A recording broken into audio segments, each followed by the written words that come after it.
এই ভিডিওতে আমরা দেখব যে ফেসবুক থেকে আমরা হোয়াটসঅ্যাপ কিভাবে ডিসকানেক্ট করতে পারি। তো হোয়াটসঅ্যাপ ডিসকানেক্ট করার জন্য আমরা এখানে প্রথমে আমাদের ফেসবুক অ্যাপটা ওপেন করব। ফেসবুক অ্যাপ ওপেন করার পরে ফেসবুকের আপনার বাম দিকে দেখতে পারবেন 3 লাইন। আমরা 3 লাইন এটার মধ্যে ক্লিক করে 3 লাইনের মধ্যে ক্লিক করার পরে এইখানে আপনারা দেখতে পারবেন সেটিংস অ্যান্ড প্রাইভেসি।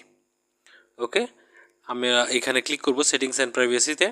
তারপরে আমরা ক্লিক করব আবার এই যে প্রথম যে অপশন সেটিংস এটার মধ্যে ক্লিক করার পরে আমরা একটু নিচের দিকে আসবো। নিচের দিকে আসার পরে এইখানে দেখতে পারবো প্রোফাইল ডিটেইলস নামে একটা অপশন। আমরা প্রোফাইল ডিটেইলস এটার মধ্যে ক্লিক করব।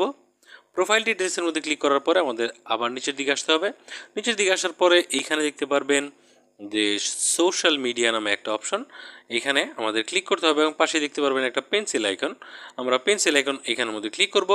ক্লিক করার পর এখানে দেখতে পাচ্ছেন যে হোয়াটসঅ্যাপ আমাদের কানেক্ট করা আছে এবং পাশে আরেকটা পেন্সিল আইকন। আমরা জাস্ট এই পেন্সিল আইকনের মধ্যে ক্লিক করব এবং এইখানে দেখতে পাচ্ছেন রিমুভ অপশন। তো আমরা এখান থেকে রিমুভ অপশনের মধ্যে ক্লিক করব। এখানে দেখতে পাচ্ছেন কনফার্ম করার জন্য বলতেছে রিমুভ দিস লিঙ্ক। আমরা রিমুভ করে দিলাম এবং এখান থেকে সেভ করে নিলাম। সেভ করে নেওয়ার পর দেখতে পাচ্ছেন সোশ্যাল মিডিয়া যেখানে আমাদের হোয়াটসঅ্যাপ কানেক্ট করা ছিল সেখানে কিন্তু হোয়াটসঅ্যাপটা নাই। তো এইভাবে আপনি আপনার ফেসবুক থেকে হোয়াটসঅ্যাপ ডিসকানেক্ট করতে পারেন। কেমন লাগলো ভিডিও জানাবেন কমেন্ট সেকশনে।